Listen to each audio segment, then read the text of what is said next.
Hi guys and welcome back to the Mighty Blues. My name is of course Cameron and welcome back today to another live stream. It is Friday, I hope you are doing well. Sorry about the little delay. We have got somebody on the line to talk to us today. Originally, we were meant to be face to face on a Skype call talking, but because of some technical issues that can't be possible. But it happens, doesn't it? My computer, has a nightmare near enough every day. So we've got actually Cornet on the line, who is a Blue all the way from South Africa. And via the power of the internet, we've come together today to talk Everton and to talk his story about how he became an Everton fan, when he became an Everton fan, and what brought him to Everton Football Club. We're also going to talk about the Premier League's return, and obviously the Premier League have had a meeting today, and they've stated that they won't return or they won't bring football back until the government have advised them to do so. However, there was a couple of rumours yesterday and a couple of days before about how players could return to train in mid-May, and the season could restart again as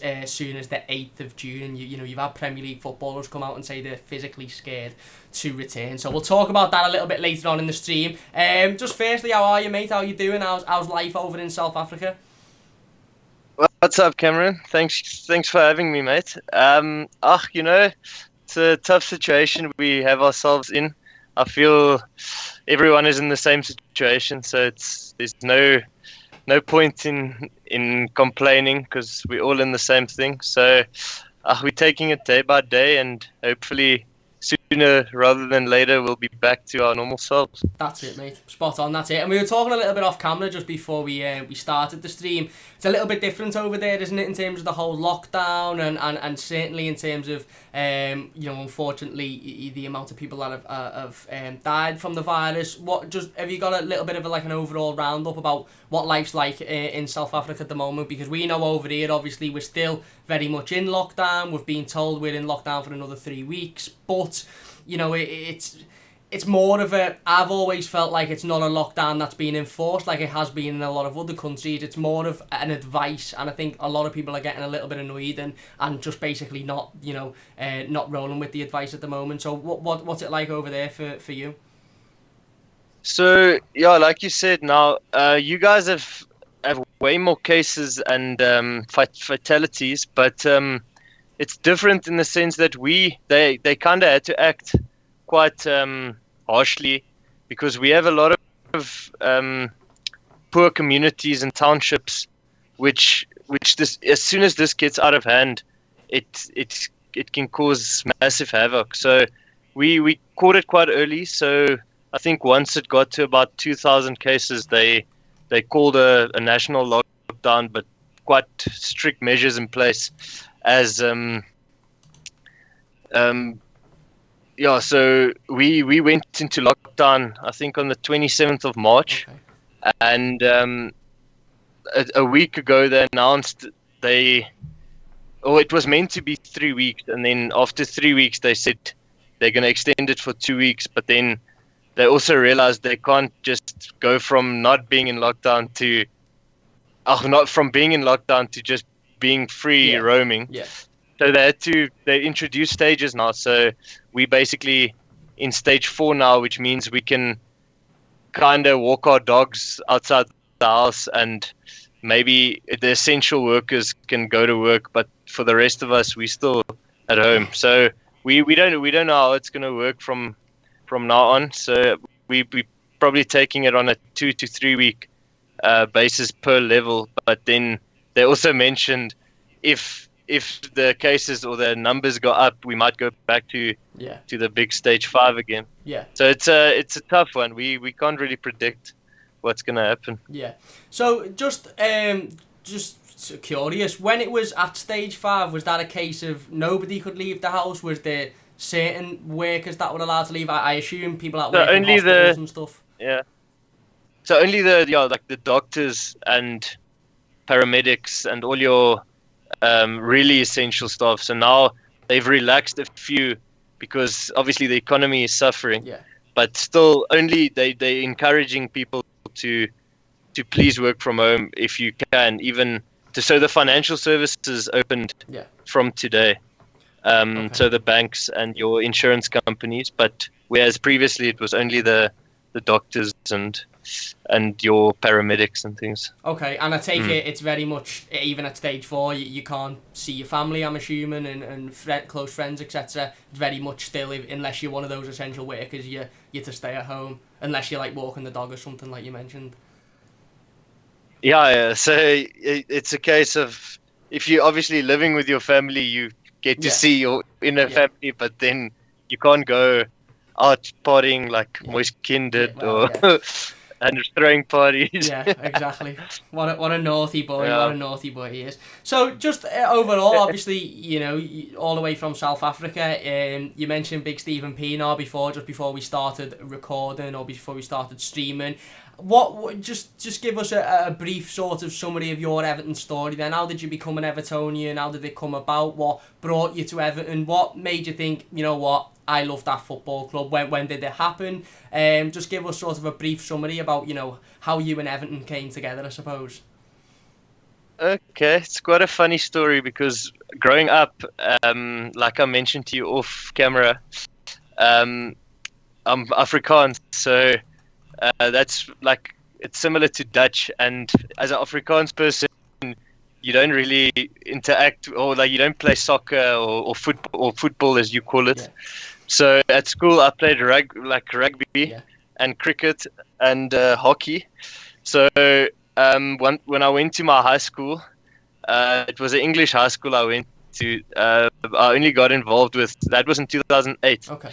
I started like hearing people speak about football and Chelsea and Manchester United, and obviously they were the top 2 teams at the time.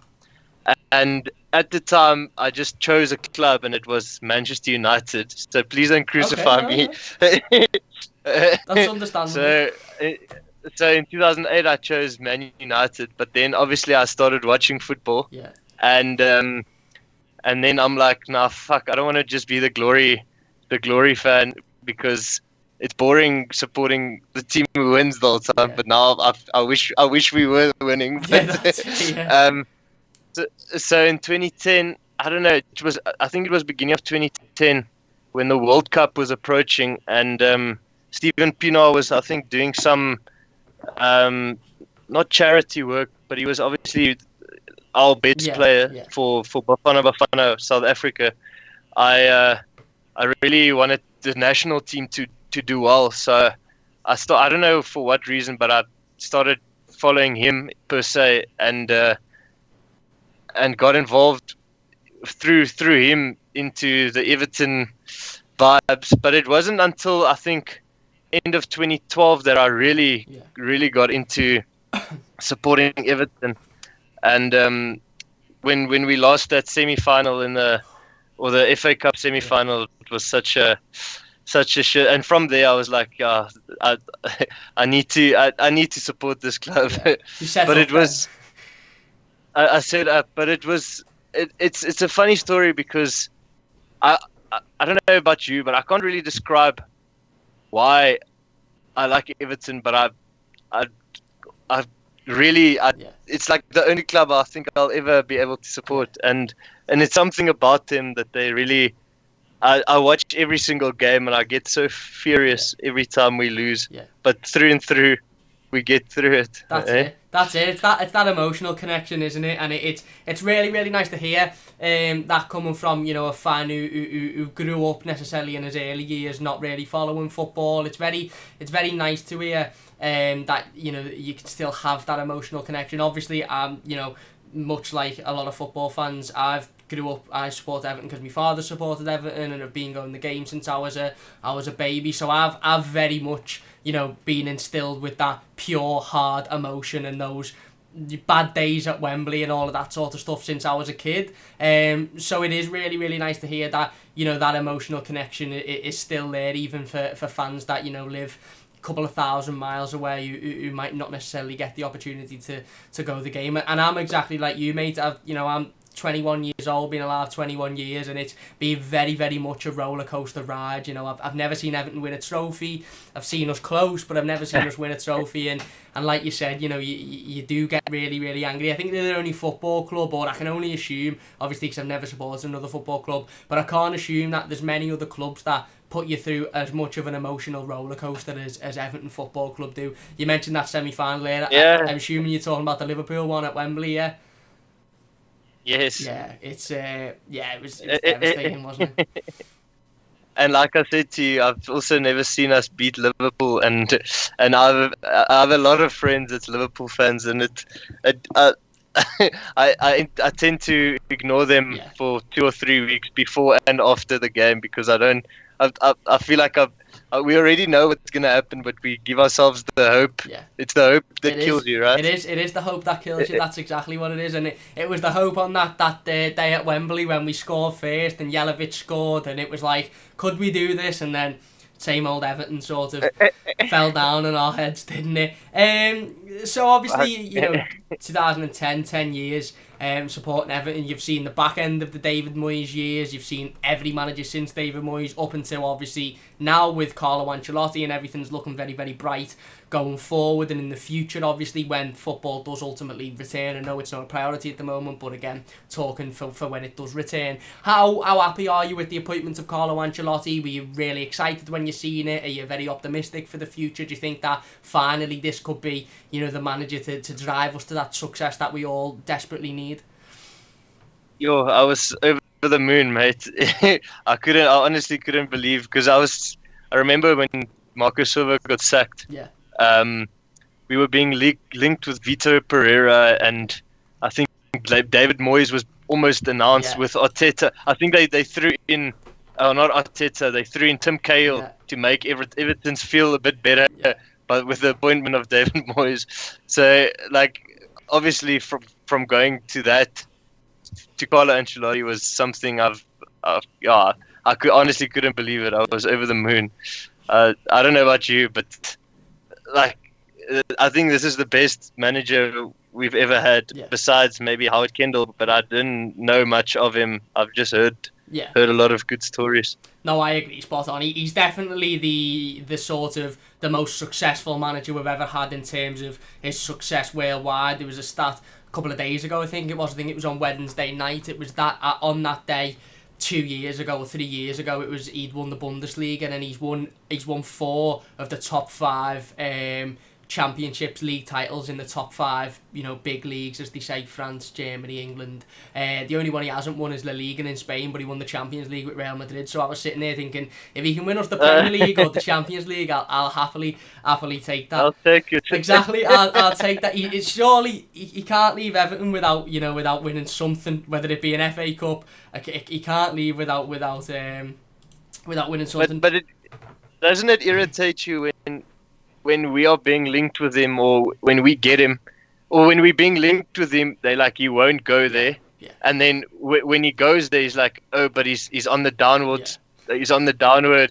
Like, we just can't win. Yeah. We literally just can't win. That's it. And you get a lot of football fans like to tear clubs like Everton apart, because there's a lot of football fans, and I sit here and you know, me and you, we're not that, you know, we're not old, we're not middle aged, we're still young men, young lads. But I sit here and I think, you know, people that were born in 2002 are 18 this year, and I just think that's mad. I think that's absolutely mad. And there's people out there that you know that will remember Everton being a big, massive European club and a club winning trophies in England. I don't remember it personally because I wasn't alive, but obviously myself, yourself, we know about it because we know the history of the football club. So there's a lot of Chelsea fans and City fans, etc., that just seem to think Everton have always been this club that are just bouncing in and around and trying to fight for the top 6, when we haven't. Realistically, in the 80s, we were the best footballing team in the world under Howard Kendall. So yeah, it's frustrating. Like even Gary Lynn. Sorry. Go on. Carry on.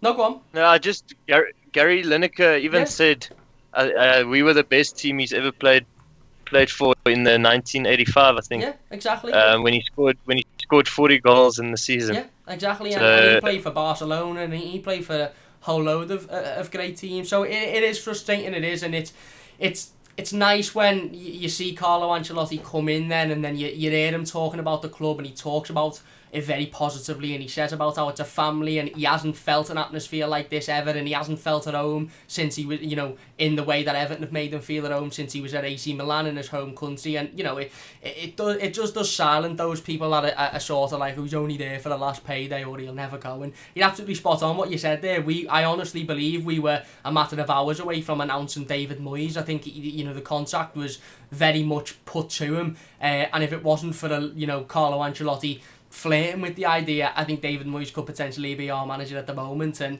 listen, I think David Moyes done a good job at Everton, but if you're asking me Carlo Ancelotti or David Moyes, I think you know which way I'm going. I think that was a Bill Kenwright move. Yeah, it sounds like it, doesn't it? It does sound suspiciously like it. So, what, in terms of, obviously, the football club memories and stuff, there's been, like we said, there's been a lot of ups, there's been a lot of downs. What would you say your favourite Everton memory is then in the 10 years since you first watched Everton, you thought, this has got to be my club, and you probably sat there and thought, these are going to let me down all the time, but this has got to be my club. What's been your favourite memory? Is it a game? Is it a season specifically? Is it a player? So obviously there's more downs than ups, but I would probably say the 2013-14 seasons where the type of football we played was spectacular, and also like there was a sense of, I don't know, it was a sense of unity, and I thought we would grow from there to become better, but obviously it took a few years it's still taking a few years since then. But the 2013-14 season, I was gutted when we didn't finish fourth, because I thought we chucked it at Crystal Palace at home. But the 2013-14, when Lukaku, Ross Barkley, I think Gerard Deulofeu, when he just came from Barcelona, John Stones was emerging, Morales could actually score goals. Besides that, obviously, there's the individual moments when we, I can't think on the back of my head now, but there were some other moments that I can't think of now. But I would say the 2013-14 season was the highlight for me. Yeah, I agree. I think that's the best season I've ever witnessed as an Evertonian. I think we played the best football, and like you quite rightly said, then it was the season where I think we all felt like it could have been the start of something. It could have been the start of, a very good Everton team going forward. You had the goals in Lukaku. Like you said, Morales was just most consistent there. He hadn't had the season where he was that consistent before. Deulofeu come in. It was just fantastic, wasn't it? And the whole ether around the football club, the freshness in Roberto Martinez, obviously after a long David Moyes reign, it felt great. I agree, spot on it. It's my I think it was a case of... Yeah, I think it was a case of Roberto Martinez keeping David Moyes' defence, but adding a bit of class to the forwards. Yeah. But then from there, he forgot about defending, and we know what happened after that. Yeah, exactly. Well, he sort of he didn't see Sylvain Distin the best, did he? And I think we sort of maybe took for granted how good Sylvain Distin was defensively, and also how fast he was as well. He was very, very, very quick defender. And once we fell out with him and he moved out the team, and then he brought in some bad defensive options. He brought in Alcaraz, who was shocking. Shocking. Exactly, dreadful. And John Stones, was always very, very good, but defensively he always looked, at times he looked a bit shaky. And then ultimately it didn't work for Roberto. But I agree, that season was definitely, it's up there with one of the best seasons I think in recent years. Certainly one of the best seasons I've watched. So just before we go into talking about the possible return of the Premier League, then we'll talk a little bit about positions, a little bit about transfers. Obviously, again, I say this every time I talk about transfers. We'll discuss it as if there is going to be a summer transfer window, and if the summer transfer window was happening in the same way as it usually would. Obviously, we know that may be different because of what's going on in the world, but the transfer rumours galore, so we have to talk about them. Is there any player specifically that you'd want to bring into Everton? Is there any player likewise that you'd want to move on because you believe we could get some good money for them? And what positions do you think we need to really, really tend to, in the summer in terms of bringing in and strengthening in? Yeah, obviously every day there's a new link. I don't know all the players that we get linked with because they go find them in Brazil and Portugal but I would say we definitely need another centre back. Yeah. I feel like I'm not convinced by either Yerry Mina or Michael Keane. They as soon as both of them get on the ball, it scares the living shit out of me.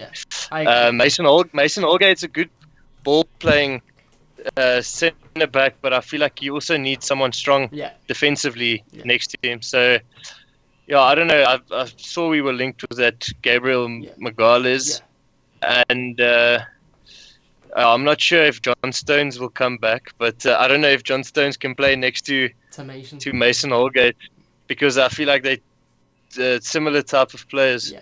So yeah, I don't know. So I've definitely a centre back, right back. I know you and Mike discussed John Joe Kenny and Sidibe. Obviously, Sidibe is not very great defensively, so I feel like we might need strengthening there. John Joe Kenny, I don't think he's good enough to play for us. Yeah.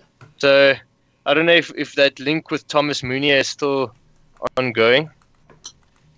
Yeah, it come up and like you mentioned there, we're being linked with literally multiple players a day now, and you don't know which ones are real and you don't know which ones are false. On one hand, I'm sort of thinking we're probably not focusing too much on transfers, but on the other hand, you know, Watford have just brought in a player a couple of days ago, confirmed the signing, very, very good young player. I think it's Pape, his name is, very, very good. So I'm assuming that Marcel Brands and Carlo Ancelotti are firmly looking at players and trying to get deals done. The latest with the Gabriel stuff, just on that, is apparently Everton are due to miss out, because I think it might be Juventus, somebody like that, have come in for a big bid, but again, it's just transfer talk, isn't it, at the moment? Is there anyone in the current squad that you think isn't good enough and we could potentially get some money for? Just before you answer that, if you don't mind, what do you think about Sidibe? Obviously, you mentioned me and Mike spoke about him. Would you bring him in? Have you been impressed with him? How do you feel about Sidibe?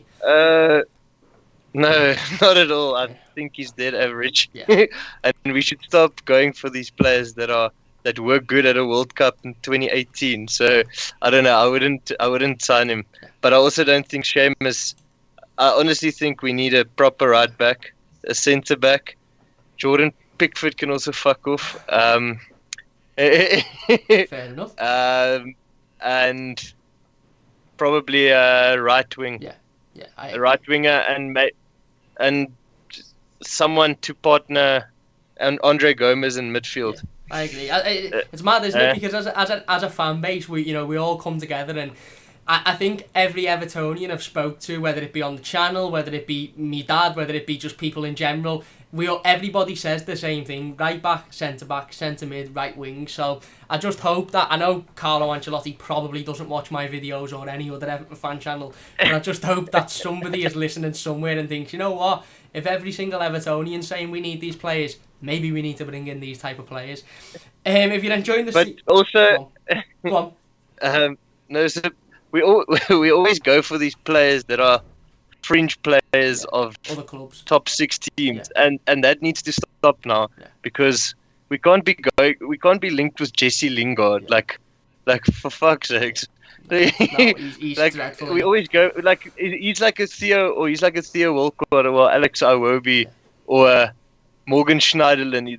They were at a big club, but they aren't big players. Yeah. So I know it's hard with financial fair play or with the image of the club to attract these players, but that's why I don't agree with financial fair play, because how are you supposed to build if you can't actually buy the players that you want to? If you can't offer the wages, why are they going to want to come to us? Yeah, exactly. Like it is tough. So you have to take a punt on one of the youngsters, and hope they succeed. Like Calvert-Lewin, I'm glad, because I think we saved about 50 to 60 million. We did, yeah. Tying him down to a new deal. Yeah. I've been quite impressed, because I was a skeptic. I didn't think he was good enough, but he proved prove me wrong. Yeah, he's been fantastic, hasn't he? He's been fantastic. Interesting you should say that there on the financial fair play point. Just before I mentioned that, if you're enjoying the stream, please do leave a like. Absolutely boss stream today. Really do appreciate Cornet coming on and talking to us. So please do hit the like button if you are enjoying. Subscribe to the channel if you're new as well. It's free. Buttons down below, and share it. Let's get as many people in here as possible. We will get into the live comments and answer some of your comments in a minute. Just on financial fair play, obviously you mentioned there, you know, the rules state that you can't just go out and build. We're likely going to have to sell this summer in order to bring in, you know, whether it be a right back, a centre back, a centre midfielder. We're probably going to need to sell. Is there anybody that jumps out, like other than Jordan Pickford at the moment, that you would say, you know, yeah, I'd sell you? Is there anybody that you probably wouldn't want to sell but you'd be happy to? So obviously there's a lot of people we need to get out, but I don't know. You can sell 10 players, but we're probably only going to get about, for all 10 of them, probably, because we couldn't get rid of Yannick Bolasie, Sandro, Tosin. So how are we going to get rid of them next summer when people don't have money? So I don't know how much money we're going to generate from. We're going to have to sell a decent-ish player for. So I don't know. What is your thoughts? Who do you think we can actually get money for? I think you're spot on in good I think you're spot on in terms of the likes of Sandro and Bolasie and Besic. We need to get rid of these players because they're on silly contracts anyway. We're not going to get much for them, let's be perfectly honest. We might swizzle 5 or 10 million out of Besic if a championship club fancies him. But, you know, Bolasie, Sandro will happily go out on loan for every season he's here because he'll take this 100 grand a week or whatever he's getting from Everton. I think you're probably looking at the likes of maybe a Theo Walcott, maybe a Michael Keane. Although I'm not a big, you know, I don't massively dislike Michael Keane, or I don't even think he's that bad of a footballer. But if we've got Michael Keane, who costs £30 million and is on a fairly big contract, Yerry Mina very similarly, Holgate obviously he's a starter. I know he's probably not on as big a contract, but he's a starter now, so that's one space taken up. And then we're being rumoured with Gabriel, who we may or may not get, Todibo from Barcelona, who we may or may not get. I think you're probably going to need to sell one of those. I'd probably rather Michael Keane over Yerry Mina from what I've seen, but I wouldn't be surprised if it was Yerry Mina. I think, you know... How much money do you think we'd get for them? 20 million? Yeah, 15, 20 million, I think, for Michael Keane. If we could get 20 million for Walcott, mate, I'll be running up and down the street. I'll drive him there. I haven't even got a licence, but I'll drive him wherever he's going for free if we get 20 million for Walcott, because I don't think he's been too bad. Don't get me wrong. I know Cal in the live comments is, you know, had a little bit of praise for Walcott on Wednesday's live stream. I don't think he's been too bad since Ancelotti come in. He's had better stats than Bernard and other players, but I just don't think he's gonna, he's gonna grow. He's on the downward spiral, isn't he? He's that age. He's not gonna get any better. He's not gonna get any more consistent. And if we can get 15, 20 million for him, we're never gonna get that amount for him again. So, you know, unless we want him there for the sake of just nostalgia-wise, which I don't see the point in, I'd sell him. Schneidlin. I would also sell him. Yeah. Schneidlin, maybe Sigurdsson as well, depending on. You know, it's tough, innit? It's tough because I think the way it works with financial fair play, if you sell a player, you can then spend 3 times what you made on the player or something like that anyway. So we're probably not going to have to, you know, sell a lot of first teamers, but like you said, it's more the fringe players, the players that aren't anywhere near the squad, the players that are on big contracts from previous regimes that are going to be tough to get rid of, isn't it? Yeah. We should just also be careful of selling too many people and bringing in a whole overflow of new people, because sometimes, like Liverpool, they've gradually built a team. I know we all hate them, but I mean, it's not like they bought, I think, 2 or 3 players a transfer window in order to build. So it's gradually, you have to bed these players in, which is, you can't take 5 players out of the first team and then replace them, because then it's going to take another 2 or 3 seasons to actually get them bedding in and accustomed to the Premier League. Yeah, Spot on. I agree 100%, and you've given a good example there. And I know people don't like when you mention Liverpool or you mention how they've done it, but listen, I'm a bitter Evertonian, and I hate Liverpool as much as the next Evertonian, but I'm not stupid, and I'm not going to sit here and lie. The way they've built their team is how any football team should build their team. Like you've said, they've brought in 2 really, really good players a season, maybe a squad player as well, and they've done that. And Jurgen Klopp, a lot of fans seem to forget that Jurgen Klopp's been there for like 4 seasons now. He finished 8th in their first season. Five seasons. He finished 8th in their first season. So that the Liverpool team that you're seeing now blasting everyone out the park week in, week out, isn't the Liverpool team that he started with. And like you mentioned, absolutely spot on there. If he'd have gone out in the first transfer window we had and gone, I need to get Van Dijk, Salah, Firmino, I can't remember if he brought Firmino in, but you know what I mean. I need to bring all these players in. It wouldn't have worked. He's done it bit by bit to the point where a couple of seasons ago, you looked at Liverpool and you went, they're a goalkeeper and a centre-half away from being scarily dominant here. What did they do? They went out and bought a centre-half for big money and a goalkeeper for big money, and then he won the Champions League the following season. And they were the only 2 players, really, that they spent massive amounts of money on. They've spent massive amounts of money on everybody else as a collective, but, they got Salah for something like 30 million, and when you compare that to the 30 million we spent on Walcott or Tosun or Keane, it's crazy. It's mad. It really, really is mad. And I can't remember how much Mane cost them, but it wasn't much less or much more. I think it was like 32. 32 exactly. And we've brought in, we've brought in, like you said, Michael Keane or Walcott or Balassi for 30 million when he comes, Sigurdsson for 40 million who's had a decent season. So I agree, spot on. We need to be very, very careful, and I think Ancelotti will be careful. I don't think he'll bring too many people in at once. I just hope that the players he does bring in are good enough realistically going forward. So obviously the biggest sort of bit of news at the moment that we know is credible, really, moving away from transfers that may or may not happen, is the return of the Premier League. We know we've seen over the last week that the French League have decided to completely cancel their season. They've given PSG the title. They've stopped the league and the positions that teams were in a final. We've seen the Dutch League do it a couple of weeks ago. We've seen the Belgium League do it as well. The Premier League are very, very much adamant on starting the season again. They had a meeting today which said that basically they won't start it until the government advised them properly, but all clubs basically have voted to start the Premier League back up again. All clubs are committed to doing that. You had news yesterday coming out of the Daily Mail, I believe it was, as to state that Premier League players will resume training in mid-May, so in a couple of weeks or so, with a hopeful date of restarting football on June the 8th. There was also a bit of information that stated that Premier League clubs are happy to play games behind closed doors at sort of neutral stadiums rather than their home stadiums.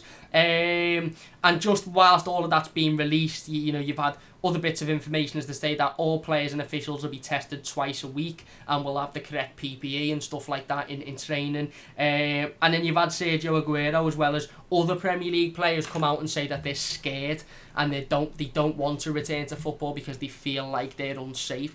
Obviously, for me personally, for me personally, I don't even think this should be a conversation really at the moment. Certainly not publicly. I think they do need to have a plan, and I think it's important that they have a plan. But when players are coming out and saying that they're scared to restart football, listen, PPE.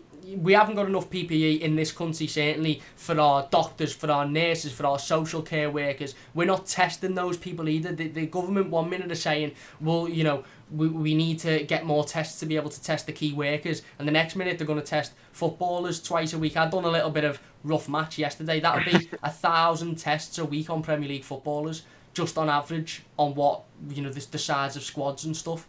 That's 4,000 tests a month on footballers who aren't essential workers. Realistically, like you said, footballers can, they can wear a mask in training, they can wear a bit of PPE in training. Not going to stop them from slide tackling each other, not going to stop them from sweating on each other. It's a contact sport at the end of the day. It's a contact sport, and there will be contact. How do you feel? It's ridiculous. Yeah, I was going to say, how do you feel about it? Do you think that you know, obviously we've seen, like I mentioned, those leagues that have completely cancelled their season. We've seen the German league state that they may be in a position to come back. How do you feel? Obviously, you know, in South Africa, you mentioned before, you know, there's still been a lot of casualties and fatalities, which is really, really sad. But, you know, considering the amount that there's been over here and you're on a stricter lockdown, it really seems like your government have nailed down on it and caught it quickly in order to stop it from spreading massively. How do you feel about this news and the possible return of the Premier League then? Do you agree with it, or do you think it's ridiculous at the moment? So first of all, yeah, I feel like our country has done quite well with containing this thing. I know we have a lot of problems, but the rest of the world can learn from us in combating this thing. I feel like the UK is a bit. I don't know who's running the show there, but nobody. I don't know. I'm not. It seems like, but I'm not here to. I'm not here to say anything bad, but I'm just saying, like, it feels like it's gone way out of hand. But on the Premier League note, I feel like this is. I'd love for the Premier League to come back, but there's bigger problems out there, and if only doctors and paramedics can currently be working, why make the Premier League why must it come back? Like, who's running the ship there? Obviously, I'd love for it to come back because it would mean we have something to do. But I don't know if it's really that important. I don't know if they just trying to make money, because if all the other leagues can cancel, it's not like cricket or rugby or golf is coming back anytime soon. So why must the Premier League come back? I don't know. Maybe you can tell me from is it the money, or why does it have to come back? That's it, mate. It's spot on. It's the money. It's all about the money, and we've been poised with a couple of options over the last 2 weeks. One of them has been playing games behind closed doors, which, if it's playing games behind closed doors at home stadiums, won't work. And another one is stopping the season now, and basically your positions is your position, and that's final. And again, we've seen two very good examples, both in France actually, of this. PSG played the Champions League game a couple of days or a couple of weeks before the official lockdown in France, but they played it behind closed doors just to be safe. Tens of thousands of PSG fans gathered together outside the stadium to celebrate. Completely, defeated the object. And the French League announced yesterday that PSG would be crowned champions for the 19th time, despite the fact they didn't win it mathematically, and everybody else was to stay in their position. And as soon as they announced that about... Let's be honest, the French League there's only one team playing. Exactly, and I get that, and they would have steamed the league, let's be perfectly honest, but I think it was Lyon in second. Lyon have already said that they're going to put a claim in, or they're going to go to the courts about it, because they hadn't actually mathematically lost the league, so they could have, in another world, they could have won it. Let's be honest, it wouldn't have happened.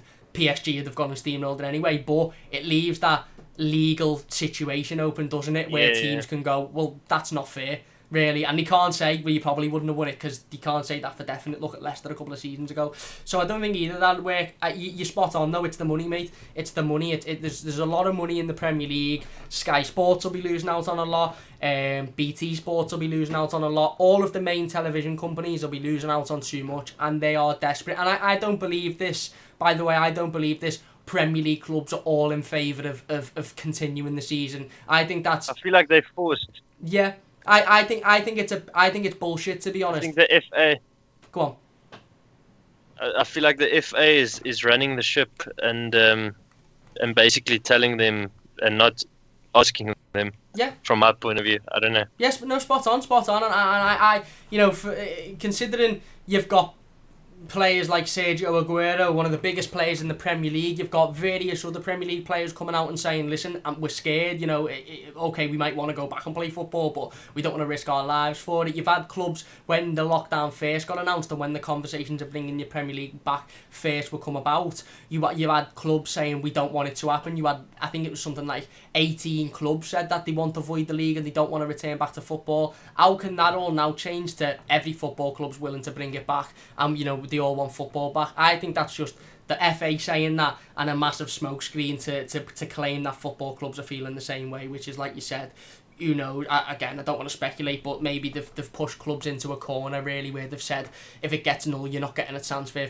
fund, or you're not getting any money from the Sky, and you know, a lot of clubs in the Premier League will need that money in order to survive, won't they? So I agree. I agree, spot on. I think at this point it will be also it will be quite hard if it's at a neutral venue. Like, I don't know if it's defeating the purpose, because it's even the players come out and say that they don't want to play in front of empty stadiums, because the whole reason that they play football is for the fans. And if you can't be in the stadium, imagine having to watch that. You'll hear the echo of them kicking the ball to each other, and that's a very shit sighting. I don't know about you, but exactly, I'd rather not watch that. It's like watching two people playing FIFA. Exactly. Football without fans is nothing, is it? Yeah, no, I agree. Spot on. So that looks to be the plan anyway from the Premier League's point of view. I mean, Premier League players coming back from mid-May with PPE and training and returning to football by early June, I think is ridiculous, considering there's still care workers and NHS staff who are dying on a daily basis because they haven't got enough PPE or the right PPE. There's no way that footballers need to be kicking a ball around right now unless it's absolutely safe to do so. And the fact that we're past the peak and we're on a downward spiral, for me, still isn't enough to say, right, okay, we can return football, because, like we mentioned, without fans, football is nothing. But, you know, fans aren't the only mass gathering in a footballing scenario. You've got a load of players mixing together from different households. You've got a load of coaches mixing together. You've got a load of medical staff that could be better in hospitals fighting the virus, but no, they're having to sit pitch side in case something happens to a player. It's just, it screams for me. And I don't know, I assume you see it the same way, Corne, from an outsider's, a little bit more of an outsider's point of view, but it screams to me that it's just desperation to get their money. It really, really is. Yeah, I honestly think it is, because I've not heard anything regarding any of the other sports coming out. Everyone is obviously sad, but we've most of the things have been postponed or cancelled without any indication of when it will resume. But when every day when you go on the website and search anything regarding the Premier League, there seems to be a link that it's going to start on the 8th of June, and apparently they can go resume training on, I don't know, the 15th of May. But that's obviously, I don't know if there's other what's fake news and what's not.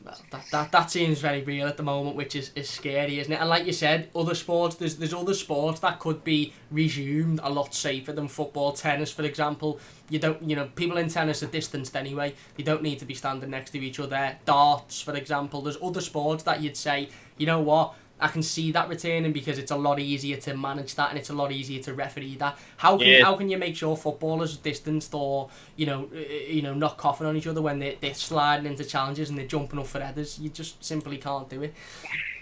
Imagine keeping them away from the ref or from the ref. Exactly. When he makes a bad call, exactly. He's not going to just stand back. Exactly. Gylfi Sigurdsson already spends 90% of his games hiding away from anybody else. Never mind if he's got an excuse to do it.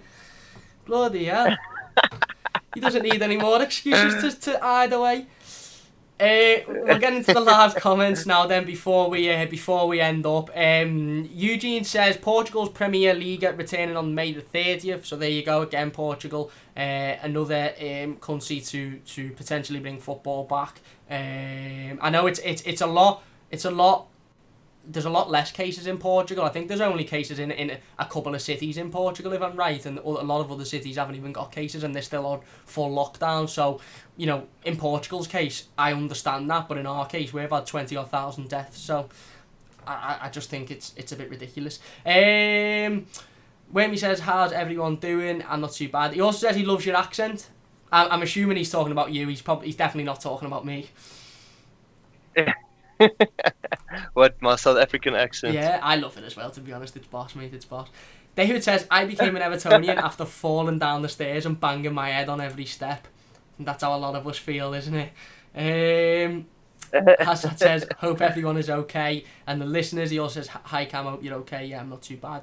Niche says, hey Cam, I enjoy your vids, thank you very much. Wondering why lots of people assume that if Premier League players get tested and paramedics and matches, that this will take people away from hospitals. Well, it won't, will it? It won't. It's just a big tactic to try and make people think, oh, actually, yeah, that could work, when it couldn't work. It's going to put more people in hospital because more people are at risk.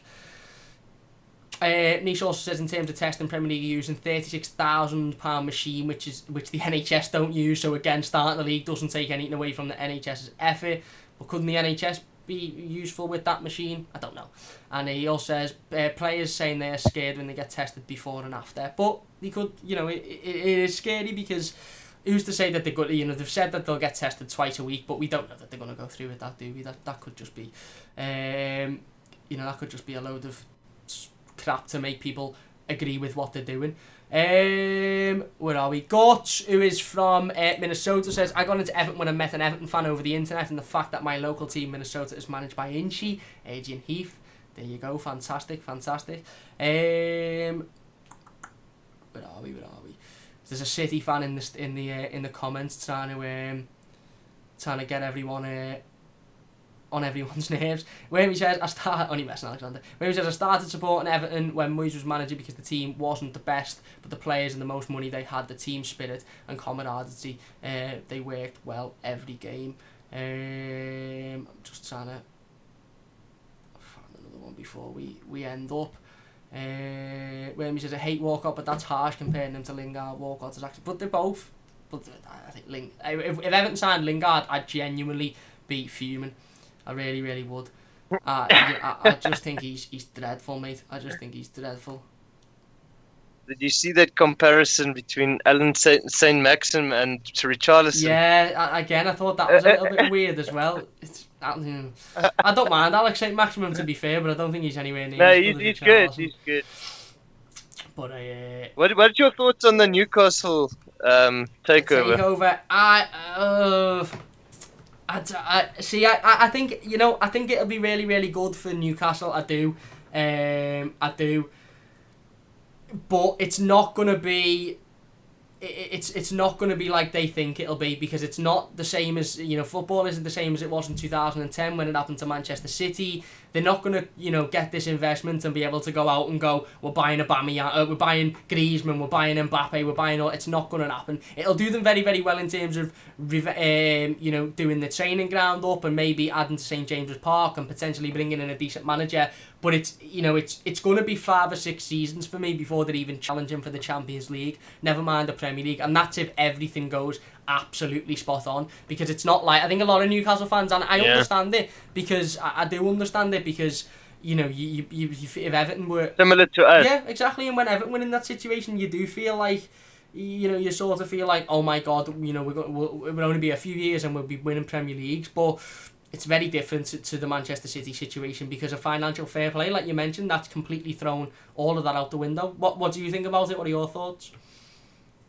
Yeah, so I was actually just going to ask, do you think any team will be able to emulate Man City's, or is it like out of the, it's too hard to come in, take over a club and take them to the top? Yeah. You have to have proper structures in place, proper director of football, money well spent, because we fucked about with Steve Walsh and we saw money and spent it, but then we spent it on very average players. Yeah. So I don't know if one, are they going to relax the FFP?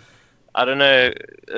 But they might. For this, there is a potential there because obviously of what's going on at the moment. I just on your point as do I think it'll ever happen again? I don't think it'll ever happen as quick as it did with Manchester City. It could happen again. Don't get me wrong. But if, like I said, if Newcastle get this investment and they spend the money wisely and they use that wisely, then in 10-15 years they might be challenging for the Premier League. But it's definitely not going to happen as quickly as it did with Manchester City, where they come in and within a couple of seasons they've got the best players in the country and they're beating everybody, and they're playing this fantastic football, but it can't. But with relaxing of financial fair play, you're right, maybe this is a good time for them to be taken over because maybe they can exploit it a little bit more than they would usually be able to do. Obviously I don't know all the history, but Everton is definitely a bigger historical club than Newcastle, right? Yes, but 100%, mate. We're gargantuan compared to them. Who's won more trophies? Yeah, Everton have. I don't think Newcastle have won a trophy in 60 odd years or something like that. Don't get me wrong, our 20-year ones not great, but I don't think they've won one for 60 odd years or something stupid like that. So, yeah. But again, it's you know, you can't not be excited. If you're a Newcastle fan, you'd be excited. If it happened to Everton, I'd be excited. But realistically, I think the realism needs to kick in now with Newcastle fans, because they're not going to go out and sign Mbappe this summer. It's not going to happen. Why would he want to go to Newcastle for the start when he could go to any other team in the world? And I saw a link with Harry Kane and Mauricio Pochettino. Why? Exactly. Why on earth? Exactly. Why would he? Look, I would also not be very excited if I had Steve Bruce as the manager, but I guess he's doing the same job that big, what's his name, the previous manager? Oh, I can't remember. Rafa Benitez, yeah. Yeah, I mean, Rafa he finished 10th, and Steve Bruce isn't far off, so he's not doing a bad job. There you go. He's doing well, and he's Newcastle through and through. But I think I think they probably will look to replace him at some point. What's happening with? Go on. Sorry. Go on. What's happening with Usmanov? Is he allowed to invest into Everton, or why is it like on the outskirts, and like why is he sponsoring the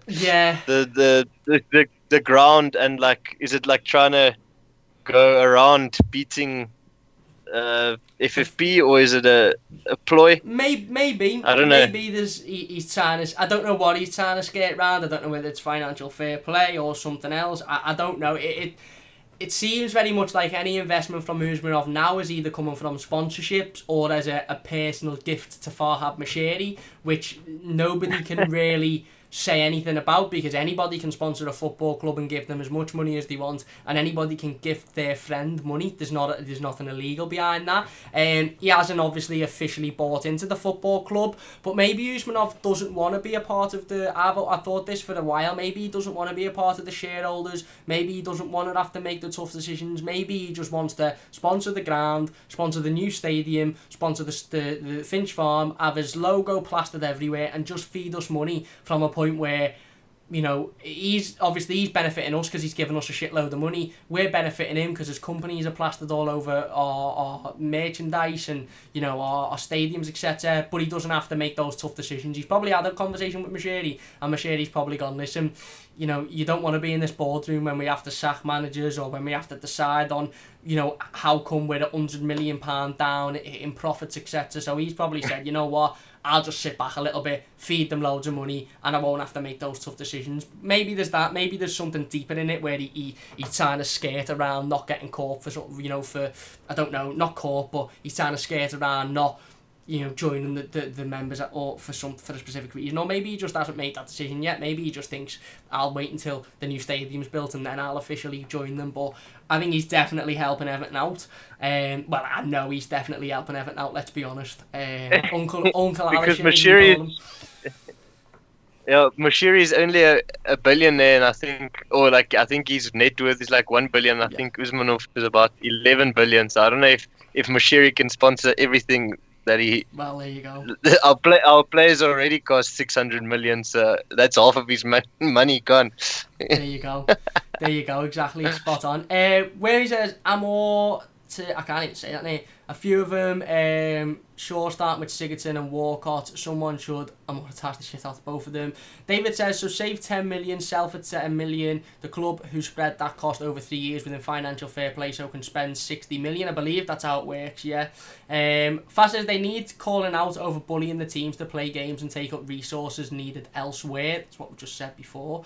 William says, hit the like, guys, for Cam's football hairdo impersonations today. It's Gerard Delafeo. I just need an haircut, mate. I think I'm gonna get my dad to cut it tomorrow, to be fair. So yeah, I might look mad on Monday. Dave says 96 pleased to bring Alice back. William says, I feel like Cam's ignored the stream. No, I haven't. I've been getting in the live comments. I've been picking as many as I possibly can out.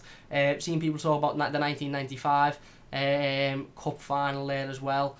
Where are we? Let's go for a couple more then before we we end this team. Andy says, what happens to players' personal goal tally if the league gets cancelled? Will it go back to what they had before the league started? Would be a shame for the likes of DCL, who's had his best season. Yeah, I agree. Hazard says that's a good question. It is. That's a fantastic question. What would happen? Listen, I don't think the league's going to be cancelled. I really don't. I just think they're going to finish it, whether it be in the next 6 weeks or whether it be next summer. I just think they're gonna finish it because, like, you know, we said before, there's a lot of money in it. But it's a good question. What would happen with footballers' tallies? It would be a massive shame if it just got scrapped, because Dominic Calvert-Lewin's done fantastically this season. How do you see that one? Do you know? I suppose it probably would be scrapped, wouldn't it? Yes, I think that would be quite a shame, because obviously before this season his tally has been quite shit. So this has obviously pushed him up the radar of other clubs, and for his own personal, obviously strikers thrive on goals, and if that's taken away from them, I don't know if it can dent his confidence. I don't know. Yeah. But I don't know if they'll take it away. I doubt it. Yeah, I agree. Hazard says, let's hope he pushes even when football starts again and gets even better. He will. If you follow Dominic Calvert-Lewin on Instagram or any other social media, every time he puts up videos of him training, I just think this lad's going to come back an even bigger beast. And I know all the rest of the teams, all the rest of the players are training and working hard, but that lad just looks like he spends every single waking minute of him being awake, if that doesn't make sense, every single waking minute in the gym or doing some sort of physical exercise. He's an absolute machine, isn't he? David says 500 million sponsorship deal for St James's. There you go. It's a lot of money. It's a lot of money, but you know, that's going to have to go into a lot of things. It's not just going to be used to spend on players. Sarah says, hey Cam, even if the league restarts by June and it is completed, it's tainted anyway, isn't it? Nearly 1,000 people dying a day here, and the Premier League is still pushing for this to be finished within weeks. No, well, it is exactly, and it's not a priority at the moment, is it? You look at South Africa, for example, who have had much less deaths, much less confirmed cases, and they're still very much on stage 4 of a lockdown, which says you can barely go out and walk your dog and buy cigarettes. I'm assuming I'm right in saying that bringing back sport over in South Africa isn't even a conversation at the moment. Yeah, I've not heard any. I don't think it's not been spoken about. They've cancelled some of the marathons out. Well, the football's done, but even I think some of the Ironman, which is a swimming, cycling, and which is like a big annual event, and that was only meant to be in October, and that's already cancelled. So yeah, there's nothing in the foreseeable future.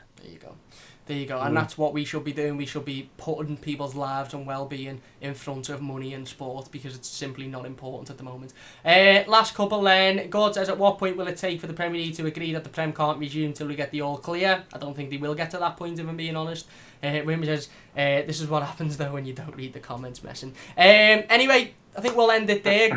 Good lengthy stream there. I want to say a massive thanks for coming on, Corn. I really, really do appreciate it. Absolutely boss stream there. Loads of boss conversation. And come on, definitely. Thanks so much for having me, mate. Yeah, absolutely, mate. And I hope you want to come on again in the future, because I'll be absolutely made up to have you on, whether it be next week or the week after. Definitely come on again. I'm keen, mate. Yeah, spot on. It's something to do. I have to keep myself busy. Talking about Everton is at least keeping myself busy. That's it, mate. That's it. Hopefully the camera can work next time. Yeah, that's it. We'll try and get your camera sorted for next time, and then we maybe have you on next week to talk about transfers, and I dare say we'll probably be linked with another 15 players before next week. So a big thanks for coming on.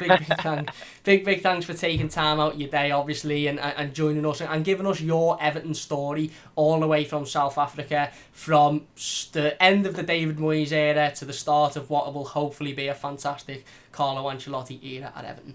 That's going to do it for today's live stream. If you have enjoyed, please do hit that like button. It only takes a second. If you're new to the channel, don't forget to subscribe as well. I'll leave Cornet's links in the description if he wants me to. Instagram, Twitter, whatever. And you can go over and follow him and give him some love. Big thank you to him for coming on. Hazard says, nice one with me. Stay safe again. Like, retweet, subscribe, save the NHS. Stay safe and save lives. Spot on. You need to see about the toffees. Thank you very much. And Whammy says, take care.